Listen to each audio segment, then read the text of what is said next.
আসসালামু আলাইকুম। এটিএন বাংলা সংবাদে সবাইকে স্বাগত জানাচ্ছি। মমরিনাজ মমের শুরুতেই বিআরবি কেবল সংবাদ শিরোনাম। শুধু মেয়র পদ নয়, ডিসেম্বরে নির্বাচনের দাবিতে এই আন্দোলন অবস্থান কর্মসূচিতে ইশরাক, উপদেষ্টা আসিফ মাহমুদ ও মাহফুজের পদত্যাগ দাবি, রিটের আদেশ আজ। নির্বাচন কমিশন পুনর্গঠনের দাবি এনসিপির, আইন অর্থ ও পরিকল্পনা উপদেষ্টার বিরুদ্ধে পক্ষপাতিত্বের অভিযোগ, আগে জাতীয় নাকি স্থানীয় নির্বাচন, সিদ্ধান্ত সরকার, বলছে ইসি। মানবিক করিডোর নিয়ে কারো সাথেই কথা বলেনি সরকার, বলবেও না নিরাপত্তা উপদেষ্টা। রাখাইনের বর্তমান পরিস্থিতি রোহিঙ্গা প্রত্যাবাসনের অনুকূল নয়। ভারতের সাথে কোনো চুক্তি বাতিল হয়নি, ব্রিফিংয়ে পররাষ্ট্র উপদেষ্টা। পুশ ইন ও আমদানি বন্ধে যোগাযোগ অব্যাহত ঢাকা দিল্লির।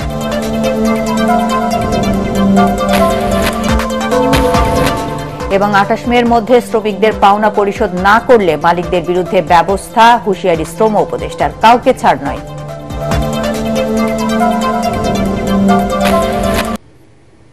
শুনছিলেন বিআরবি কেবল সংবাদ শিরোনাম, এবার বিস্তারিত। অন্তর্বর্তী সরকারের নিরপেক্ষতা নিয়ে প্রশ্ন তুলে দুই উপদেষ্টা আসিফ মাহমুদ ও মাহফুজ আলমের পদত্যাগ দাবি করেছেন বিএনপি নেতা ইশরাক হোসেন। রাতে রাজধানীর কাকরাইলে দিনভর মেয়র হিসেবে তার শপথের দাবিতে চলা আন্দোলনে সংহতি জানাতে এসে এই দাবি জানান তিনি। দাবি মানা না হলে রাজপথে আন্দোলন চালিয়ে যাওয়ার ঘোষণা দেনও তিনি। ইশরাক বলেন, এই আন্দোলন কোনো একক পদের জন্য নয়, এটা ডিসেম্বরের মধ্যে জাতীয় নির্বাচনের আন্দোলন। এদিকে দিনভর বিক্ষোভে কাকরাইল ও এর আশেপাশের এলাকায় দীর্ঘ যানজট দেখা যায়। আরো জানাচ্ছেন মাজহারুল হক মুহাজির। বিএনপি নেতা ইশরাক হোসেনকে ঢাকা দক্ষিণ সিটি কর্পোরেশনের মেয়রের দায়িত্ব বুঝিয়ে দিতে দিনভর চলা আন্দোলনে সন্ধ্যায় সংহতি জানাতে আসেন বিএনপি নেতা ইশরাক হোসেন। রাজধানীর কাকরাইলে বিক্ষোভ কর্মসূচিতে তিনি বলেন, এই আন্দোলন কোনো একক পদের আন্দোলন নয়, এটি ডিসেম্বরের মধ্যে জাতীয় নির্বাচনের আন্দোলন। তারা বিচার বিভাগে হস্তক্ষেপ করেছে, লোয়ার কোর্টে, তারা নির্বাচন কমিশনে হস্তক্ষেপ করেছে, তারা উচ্চ আদালতে এখনো হস্তক্ষেপ করে চলেছে এবং এন্টায়ার ব্যুরোক্রেসি তারা নিয়ন্ত্রণ করছে তাদের ফোন কলের মাধ্যমে। এখন এইরকম একটি সরকারের অধীনে যদি আমরা আগামী জাতীয় নির্বাচনে পার্টিসিপেট করি, তাহলে আমাদের যে সারা দেশে বিএনপির প্রার্থীদেরকে কি ধরনের আচরণ তাদের প্রতি করা হবে, কি ধরনের বৈষম্য করা হবে, সেটি তুলে ধরাই ছিল আমাদের লক্ষ্য। আগামী জাতীয় নির্বাচনে বিএনপি যেন সক্রিয়ভাবে অংশ নিতে না পারে, তার জন্য সরকারের দুই ছাত্র উপদেষ্টা মদদ দিচ্ছেন বলেও অভিযোগ করেন তিনি।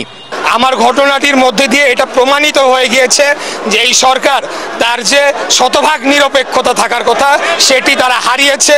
একাধিক উপদেষ্টা রয়েছে যারা বিএনপি বিদ্বেষী, তারা এখন তাদের সাথে এক হয়ে গিয়ে আমাদের বিরুদ্ধে কি চক্রান্ত করবে, আদৌ নির্বাচনটি কি সময় মতো দিবে কিনা। গেল 6 দিন এই আন্দোলন নগর ভবনে হলেও সপ্তম দিনে এই আন্দোলন প্রধান উপদেষ্টার বাসভবন যমুনা অভিমুখে যাত্রা করে ইশরাকের সমর্থকরা। কাকরাইলে পুলিশ তাদের বাধা দেয়, পরে সেখানে অবস্থান নেন তারা। দিনভর চলা এই আন্দোলনে উপদেষ্টা আসিফ মাহমুদের প্রতি ক্ষোভ প্রকাশ করেন বিক্ষোভকারীরা। স্থানীয় সরকার উপদেষ্টা তিনি তালবাহানা করছেন, সে যাতে শপথ বাক্য পাঠের মাধ্যমে পুরো ঢাকাবাসীর দাবির প্রেক্ষিতে তাকে অবিলম্বে মেয়র পদটি ফিরিয়ে দেওয়া হোক। হাইকোর্ট, মৎস্য ভবন ও কাকরাইল মোড়ে খণ্ড খণ্ড ভাবে অবস্থান নেন হাজারো কর্মী সমর্থক। এতে বন্ধ হয়ে যায় যান চলাচল, ভোগান্তিতে পড়েন সাধারণ মানুষ। মাজহারুল হক মুহাজির, এটিএন বাংলা, ঢাকা। বিএনপি নেতা ইশরাক হোসেনকে ঢাকা দক্ষিণ সিটি কর্পোরেশনের মেয়র ঘোষণা করে নির্বাচন কমিশনের গেজেটের কার্যক্রম স্থগিত চেয়ে করা রিটের বিষয়ে আদেশ দেওয়া হবে আজ। বিচারপতি আকরাম হোসেন চৌধুরী ও বিচারপতি দেবাশিস রায় চৌধুরীর দ্বৈত বেঞ্চ আদেশের জন্য এই দিন ঠিক করেন। আরো জানাচ্ছেন হুমায়ুন চিস্তি। বিএনপি নেতা ইশরাক হোসেনকে ঢাকা দক্ষিণ সিটি কর্পোরেশনের মেয়র হিসেবে শপথ না পড়ানোর নির্দেশনা চেয়ে করা রিটের বিষয়ে বুধবার আদেশ দেওয়ার কথা ছিল। বেলা 12:30টায় আদালত বসার শুরুতেই হাইকোর্ট রুল ও স্থিতাবস্থা দিতে চাইলে আপত্তি জানান ইশরাকের আইনজীবীরা। পরে ইশরাকের আইনজীবী, রিট আবেদনকারীর আইনজীবী ও রাষ্ট্রপক্ষ শুনানি করেন। বেলা 1:15 পর্যন্ত চলা শুনানিতে নির্বাচনী ট্রাইব্যুনালের রায়ের বিভিন্ন অসঙ্গতি তুলে ধরেন রিটকারীর আইনজীবী। মামলা দায়েরের পরে তার প্রাথমিক প্রার্থনা ছিল যে আদালতের কাছে যে প্রহসনের নির্বাচন হয়েছে সেই নির্বাচনকে বাতিল করা, কিন্তু 5ই আগস্টের গণঅভ্যুত্থানের পরে তিনি বিধি বহির্ভূতভাবে আর্জি সংশোধন করে নিজেকে মেয়র ঘোষণার দাবি করেন। দুইজন ব্যক্তি তারা জনাব ইশরাকের পক্ষ থেকে যথাযথ পাওয়ার অফ অ্যাটর্নি না নিয়েই তারা এফিডেভিট সম্পন্ন করেছেন এবং বিধি বহির্ভূতভাবে আইন বহির্ভূতভাবে তারা আর্জি সংশোধন করেছেন। মহামান্য আদালতও চাচ্ছিলেন আইনগতভাবে জনাব ইশরাকের পক্ষে যে আইনজীবীরা অ্যাপিয়ার করেছেন তাদের বক্তব্যগুলোকে অন রেকর্ডে আনতে। শুনানিতে রিটকারীর আইনগত এখতিয়ার নিয়ে প্রশ্ন তোলেন ইশরাকের আইনজীবীরা। তারা বলেন এই রিট আবেদনের পেছনে রাজনৈতিক উদ্দেশ্য রয়েছে। এখানে সে কোনো ক্ষতিগ্রস্ত মানুষ নয়, ক্ষতিগ্রস্ত একটা লোক হতে পারে, সেটা হলো ব্যারিস্টার সদ্য তাপস। উনি এসে মামলা করতে পারতেন, উনি আসেন নাই, এরা ছদ্মবেশে তাপসের মামলাটা করছে। অ্যাপ্লিকেশনটা আনা হয়েছে পারপাসলি, ইন্টেনশনালি, সেই অ্যাপ্লিকেশনটা সামারালি রিজেক্ট হবে। 2020 সালের 1 ফেব্রুয়ারি ঢাকা দক্ষিণ সিটি কর্পোরেশন নির্বাচনে আওয়ামী লীগ প্রার্থী শেখ ফজলে নূর তাপস মেয়র নির্বাচিত হন। পরদিন 2 ফেব্রুয়ারি গেজেট প্রকাশ করে নির্বাচন কমিশন।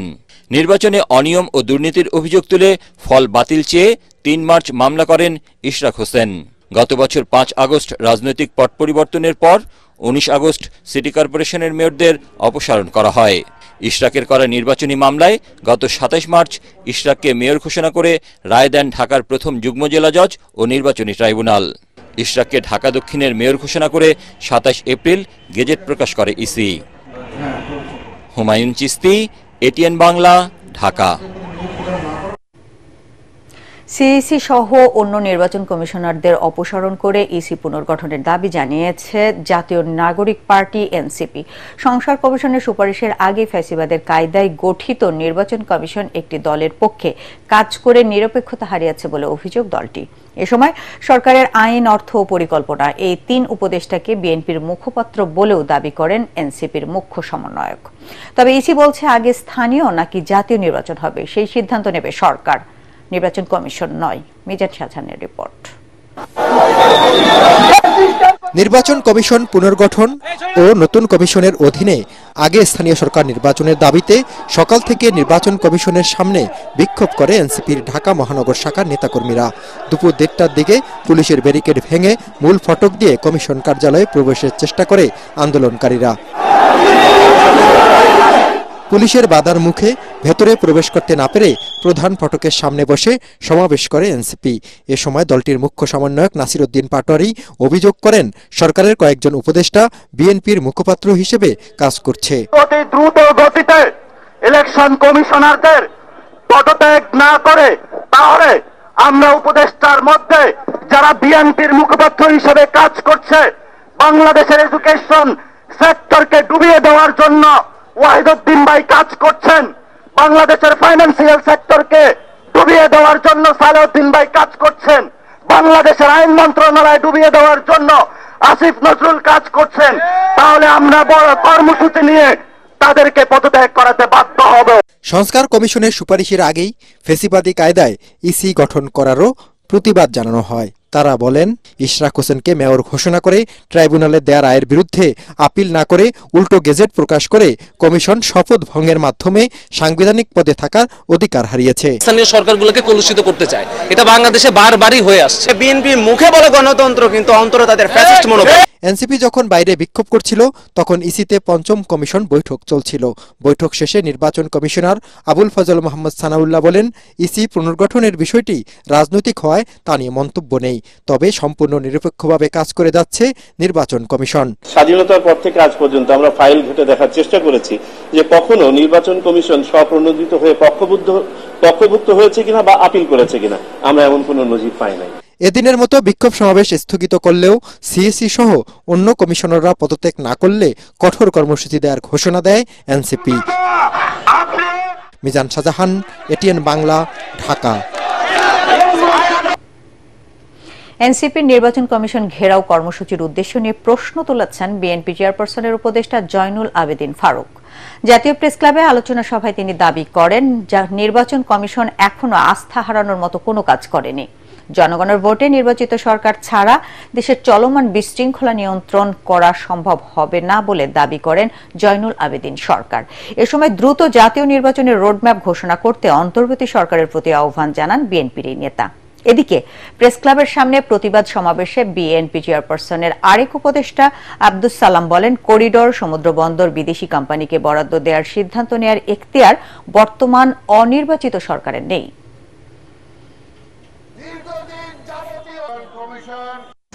যে নির্বাচন কমিশন ঠিক একটি নির্বাচনের প্রস্তুতি গ্রহণ করছে, যার কোনো সমালোচনা ইতিমধ্যে হয়নি, যাকে নিয়ে কোনো কথা ইতিমধ্যে হয়নি, তাকে নিয়ে আজকে কেন, কি কারণে, কার ইঙ্গিতে, কোন প্রেতাত্মার সহযোগিতায় নির্বাচন কমিশনের সঙ্গে বিক্ষোভ করতে যাচ্ছেন?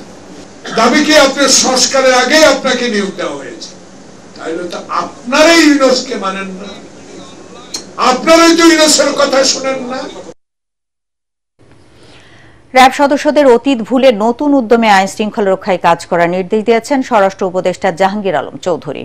রাজধানীর উত্তরায় র্যাব সদর দপ্তরে বাহিনীর ২১তম প্রতিষ্ঠা বার্ষিকীর অনুষ্ঠানে আইন মেনে ও মানবাধিকার সমুন্নত রেখে সদস্যদের কাজ করার তাগিদ দেন তিনি। বিগত সরকার র্যাবকে রাজনৈতিক স্বার্থে ব্যবহার করেছিল মন্তব্য করে স্বরাষ্ট্র উপদেষ্টা আরও বলেন, র্যাব সংস্কার ও পুনর্গঠনের কাজ শেষ হলে জনগণ শীঘ্রই এর সুফল ভোগ করবেন। অন্তর্বর্তী সরকার সুশাসন ও ন্যায় প্রতিষ্ঠায় বদ্ধপরিকর বলেও জানান এই উপদেষ্টা। অনুষ্ঠানে সেনাবাহিনীর প্রধান জেনারেল ওয়াকারুজ্জামান অন্যান্যদের মধ্যে উপস্থিত ছিলেন। ৫ আগস্ট পরবর্তী গড়ে ওঠা মব কালচার বন্ধে এখন থেকে ঢাকা মহানগর পুলিশ জিরো টলারেন্স দেখাবে বলে জানিয়েছেন রমনা বিভাগের উপকমিশনার মাসুদ আলম। রাজধানী ডিএমপি মিডিয়া সেন্টারে সংবাদ সম্মেলনে তিনি বলেন, ভবিষ্যতে কেউ মব তৈরির চেষ্টা করলে তা কঠোর হাতে দমন করা হবে। এ সময় তিনি জানান, ধানমন্ডিতে এক ব্যবসায়ীর বাসায় সমন্বয়ক পরিচয়ে এনসিপির মব সৃষ্টিকারীদের মুচলেখার বিনিময়ে ছাড়া হয়েছে। এতে তারা ভবিষ্যতে আর কখনো এমন কর্মকাণ্ড করবেন না বলে উল্লেখ করেন তিনি। এদিকে রাজধানীর হাজারীবাগ ও জিগাতলায় পৃথক দুটি চাঞ্চল্যকর হত্যা মামলায় মোট ১৪ জনকে গ্রেফতার করা হয়েছে বলেও জানিয়েছেন এই পুলিশ কর্মকর্তা। ৫ আগস্টের পরবর্তী সময়ে যে ধারাবাহিকতাগুলো বেশ কিছু ঘটনা ঘটেছে, হয়তো ওইটার আলোকেই তারা গেছে, কিন্তু আমরা এটার ব্যাপারে একেবারে স্ট্রিক্ট জিরো টলারেন্সের ব্যাপারে, যে এই মব সৃষ্টি করে কাউকে যেন মব সৃষ্টি করে কোনো কিছু করা না হয়, এটার ক্ষেত্রে পুলিশের অবস্থান একেবারে কালকে যে সেই পরশুদিন যেটা দেখেছেন সেম অবস্থানটা আমাদের এখন থেকে দেখতে পাবেন। এবং ইতিপূর্বে যেটা ঘটেছে এরপরে আর আমরা করতে দেব না। ২৮ মের মধ্যে শ্রমিকদের পাওনা পরিশোধ না করলে মালিকদের বিরুদ্ধে ব্যবস্থা নেওয়া হবে বলে হুঁশিয়ারি দিয়েছেন শ্রম ও কর্মসংস্থান এবং নৌ পরিবহন মন্ত্রণালয়ের উপদেষ্টা অবসরপ্রাপ্ত brigadier general M Sakhawat Hossain. সচিবালয়ে এক বৈঠকে তিনি কথা বলেন। শ্রম উপদেষ্টা বলেন, হয় পাওনা শোধ করতে হবে, না হলে জেলে যেতে হবে। আরও জানাচ্ছেন ইয়াসিন রানা। সচিবালয়ে আসন্ন কোরবানির ঈদ উপলক্ষে নৌ ব্যবস্থাপনা, নিরাপদ নৌ চলাচল, শৃঙ্খলা, যাত্রীদের নিরাপদ যাত্রা নিশ্চিত করতে বৈঠক করে নৌ পরিবহন মন্ত্রণালয়। এ সময় উপদেষ্টা সাখাওয়াত হোসেন বলেন, ২৮ মের মধ্যে শ্রমিকদের বকেয়া পরিশোধ না করলে কঠোর হবে সরকার। ২-৪টা মালিককে নিয়ে বসছিলাম এখানে, এখন সিদ্ধান্ত হয়েছে যে ওনারা ওনাদের ঘর বাড়ি বিক্রি করে আমাকে ২৮ তারিখের মধ্যে শ্রমিকদের টাকা পয়সা করবেন, আর যদি না করেন তাদের জন্য আমার হুলিয়া জারি হয়েছে, মানে ওয়ারেন্ট জারি আছে। শ্রমিকদের বেতন না দেয়ায় ৫ জন মালিকের বিরুদ্ধে শ্রম আদালতে মামলা হয়েছে জানিয়ে তিনি বলেন, বেতন না দিলে কোনো মালিককে ছাড় দেয়া হবে না। মালিকদের আমি অনুরোধ করছি, যেভাবে পারেন আপনারা হয় টাকা পয়সা শোধ করেন, অথবা আপনাদেরকে জেলে যেতে হবে। এবং আমি এটা ধমকি দিচ্ছি না, ওয়ারেন্ট জারি আছে, আমরা ওয়ারেন্টটা এক্সিকিউট করছি না। আর বিদেশে যাওয়ার কথা কালকে আবার বলেছি, not a single person would leave. কয়েকজনকে বলেছি আপনারা ঢাকা শহর ছাড়তে পারবেন না, আর এটা মাসের পর মাস, বছরের পর বছর ওনারা কেন বেতন দেন বুঝি না। গত ঈদ যাত্রায় সবাই খুশি ছিল জানিয়ে নৌ উপদেষ্টা বলেন, প্রত্যেক লঞ্চে ৫ জুন থেকে ৪ জন করে অস্ত্রধারী আনসার থাকবে। আর ঈদের ৩ দিন আগ থেকে পরের ৭ দিন পর্যন্ত বাল্ক হেড চলবে না। এছাড়া রাতে স্পিড বোট চলাচল বন্ধ থাকবে বলেও জানান উপদেষ্টা সাখাওয়াত হোসেন। ইয়াসিন রানা, এটিএন বাংলা, ঢাকা। শত কোটি টাকার তদবির বাণিজ্য সহ বিভিন্ন দুর্নীতির অভিযোগে স্বাস্থ্য উপদেষ্টার সাবেক ও বর্তমান দুই ব্যক্তিগত কর্মকর্তা এবং এনসিপির সাবেক নেতা গাজী সালাউদ্দিন তানভীরকে জিজ্ঞাসাবাদ করাচ্ছে দুদক। জিজ্ঞাসাবাদ শেষে নিজেদের নির্দোষ দাবি করেন অভিযুক্তরা। এদিকে দুদক বলছে দুর্নীতির তথ্য উপাত্ত বিশ্লেষণ করে পরবর্তী পদক্ষেপ নেওয়া হবে। বিস্তারিত খায়রুল ইসলামের রিপোর্টে। দুর্নীতি দমন কমিশনে আসেন জাতীয় নাগরিক পার্টির প্রভাবশালী নেতা ও সাবেক যুগ্ম সদস্য সচিব সালাউদ্দিন তানভীর। সাবেক এই নেতার বিরুদ্ধে এনসিটিভিতে কাগজ সরবরাহে কোটি টাকার কমিশন, ঘুষ, জেলা প্রশাসক নিয়োগ সহ বিভিন্ন মন্ত্রণালয়ের তদবির বাণিজ্যের মাধ্যমে কোটি কোটি টাকার অবৈধ সম্পদ অর্জনের অভিযোগ উঠেছে। দুদকের জিজ্ঞাসাবাদ শেষে সাংবাদিকদের কাছে নিজেকে নির্দোষ দাবি করেন সালাউদ্দিন তানভীর। 110 কোটি টাকার কাগজে 400 কোটি টাকা কমিশন বাণিজ্য হয় কিভাবে? আবার কিছুদিন আগে আরেকটা রিপোর্ট হয়েছে 28 কোটি টাকার। সেই রিপোর্টের মধ্যে স্বাভাবিকভাবে বাংলাদেশের যে কোনো অঙ্ক জানা ব্যক্তি যদি ওই জায়গাতে হিসাব করে এবং যে তথ্যগুলো ওখানে লেখা হয়েছে সেটাও যে একটা ভুলভাল তথ্য দিয়ে ভরা, এটা একদমই দেখা যাচ্ছে। চিকিৎসক বদলি, তদবির ও টেন্ডার বাণিজ্যের মাধ্যমে শত কোটি টাকার অবৈধ সম্পদ অর্জনের অভিযোগে জিজ্ঞাসাবাদ করা হয় স্বাস্থ্য উপদেষ্টার সাবেক ও বর্তমান ব্যক্তিগত দুই কর্মকর্তা তুহিন ফারাবী ও মাহমুদুল হাসানকে। তুহিন ফারাবী গণমাধ্যমকে এড়িয়ে গেলেও মাহমুদুল হাসান জানান অভিযোগ ভিত্তিহীন। আমার যে বিষয়গুলো নিয়ে অভিযোগ এসছে আপনারা তার প্রমাণ খোঁজার চেষ্টা করবেন, বা যদি কোনো দিক থেকে কোনো সহায়তা লাগে আমি সবসময় আপনাকে সহায়তা করতে রাজি আছি। বাট আমার দিক থেকে আমি এটাকে অসত্য এবং মিথ্যা বলে আমি দাবি করছি আমার পক্ষ থেকে। দুদক বলছে দুর্নীতির অভিযোগ ও অভিযুক্তদের বক্তব্য বিশ্লেষণ করে পরবর্তী পদক্ষেপ নেওয়া হবে। অনুসন্ধানকারী কর্মকর্তা তাদের বক্তব্য শুনেছেন, ওগুলো তাদের তথ্যপাত্রগুলো বিশ্লেষণ করবেন, পরবর্তী ব্যবস্থা কি হবে তাদের শোনা, তাদের বলা বক্তব্যগুলো এবং আমাদের কাছে যে রেকর্ড আছে সেই রেকর্ডের ভিত্তিতে বিচার বিশ্লেষণ করবেন। বৃহস্পতিবার স্থানীয় সরকার উপদেষ্টার সাবেক এপিএস মোয়াজ্জেম হোসেনকে জিজ্ঞাসাবাদের জন্য তলব করেছে সংস্থাটি। খায়রুল ইসলাম, এটিএন বাংলা, ঢাকা। আগামী কোরবানির ঈদে পশুর চামড়া সংরক্ষণের জন্য মাদ্রাসা ও এতিমখানায় বিনামূল্যে 30,000 মেট্রিক টন লবণ সরবরাহ করা হবে বলে জানিয়েছেন বাণিজ্য উপদেষ্টা শেখ বশিরউদ্দিন। সচিবালয়ে কোরবানি ঈদের হাট ব্যবস্থাপনা, চামড়ার মূল্য নির্ধারণ, চাঁদাবাজি বন্ধ ইস্যুতে বৈঠক শেষে তিনি একথা জানান। বশিরউদ্দিন বলেন, চামড়ার মূল্য নির্ধারণ ও বাজার ব্যবস্থাপনার মাধ্যমে এতিমের হক নিশ্চিত করা হবে। প্রয়োজনে কাঁচা চামড়া রপ্তানিও করা হবে। কোরবানির হাটের হাসিল 5% থেকে কমানোর বিষয়ে আলোচনা হয়েছে বলে জানান তিনি। এছাড়া পশুর ট্রাকে চাঁদাবাজি বন্ধে আইন শৃঙ্খলা বাহিনীকে নির্দেশনা দেওয়া হয়েছে জানিয়ে উপদেষ্টা বলেন, সেই লক্ষ্যে একটি হটলাইন নাম্বার চালু করা হবে।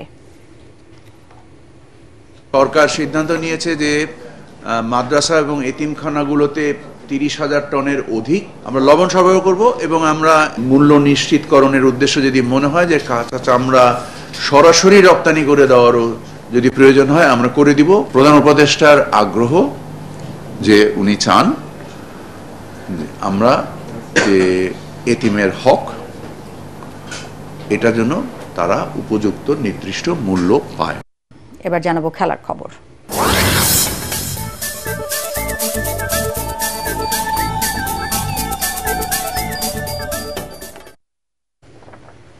আসন্ন টি-20 সিরিজ খেলতে পাকিস্তান সফরে যেতে আপত্তি জানিয়েছে জাতীয় ক্রিকেট দলের 3 সদস্য। বিষয়টি নিশ্চিত করেছেন ক্রিকেট অপারেশন কমিটির চেয়ারম্যান নাজমুল আবেদিন ফাহিম। বিসিবিতে সাংবাদিকদের তিনি জানান, সফর থেকে নিজেদের নাম প্রত্যাহার করে নিজেদের তরুণ pacer Nahid Rana, fielding coach James Pamment ও strength and conditioning coach Nathan Kelly. বাকিরা সবাই যাচ্ছে, বাকিরা সবাই যাওয়ার জন্য প্রস্তুত। কিছুটা অস্বস্তি আরো 2-1 মধ্যে ছিল, বাট পরবর্তীতে ডিসাইডেড না ঠিক আছে অন্যরা যেমন যাচ্ছে দল এবং তারা ফিল করেছে না যাওয়াটা বোধহয় ততটাই ডিফিকাল্ট হবে না। তারা তাদের ইনিশিয়াল যে ছিল সেটা পরিবর্তিত করেছে এবং দে আর অল গোয়িং নাও। বাংলাদেশ ও সিঙ্গাপুর ম্যাচের টিকিটের দাম ঘোষণা করেছে বাংলাদেশ ফুটবল ফেডারেশন। টিকিটের সর্বনিম্ন মূল্য ধরা হয়েছে 400 টাকা। বাফুফে ভবনে আয়োজিত সংবাদ সম্মেলনের বিস্তারিত তুলে ধরে কম্পিটিশন কমিটি, এই ম্যাচের সাধারণ গ্যালারির টিকিটের দাম 400 টাকা পাওয়া যাবে অনলাইন প্ল্যাটফর্ম টিকিফাইয়ে। টিকিট ছাড়া হবে 23 মে। এএফসি এশিয়ান কাপ বাছাই পর্বে বাংলাদেশ ও সিঙ্গাপুরের ম্যাচটি হবে 10 জুন।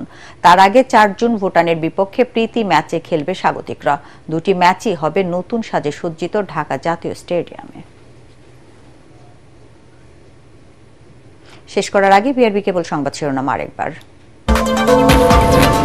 শুধু মেয়র পদ নয়, ডিসেম্বরে নির্বাচনের দাবিতে এই আন্দোলন অবস্থান কর্মসূচিতে ইশরাক। উপদেষ্টা আসিফ মাহমুদ ও মাহফুজের পদত্যাগ দাবি রিটের আদেশ আজ। নির্বাচন কমিশন পুনর্গঠনের দাবি এনসিপির। আইন ও অর্থ ও পরিকল্পনা উপদেষ্টার বিরুদ্ধে পক্ষপাতিত্বের অভিযোগ। আগে জাতীয় নাকি স্থানীয় নির্বাচন, সিদ্ধান্ত সরকারের, বলছে ইসি। মানবিক করিডোর নিয়ে কারোর সাথেই কথা বলেনি সরকার, বলবেও না। নিরাপত্তা উপদেষ্টা রাখাইনের বর্তমান পরিস্থিতি রোহিঙ্গা প্রত্যাবর্ষণের অনুকূল নয়। ভারতের সাথে কোনো চুক্তি বাতিল হয়নি, ব্রিফিংয়ে পররাষ্ট্র উপদেষ্টা। পুশ ইন ও আমদানি বন্ধে যোগাযোগ অব্যাহত ঢাকা দিল্লির।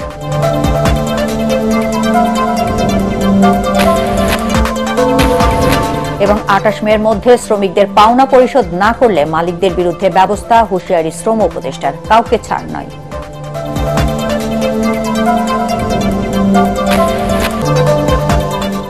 দর্শক, পরবর্তী সংবাদ দেখার আমন্ত্রণ জানিয়ে এখনকার মতো শেষ করছি। এটিএন বাংলা সংবাদ ইউটিউবে দেখতে ব্রাউজ করে নেট/এটিএন বাংলা নিউজ। ধন্যবাদ সবাইকে।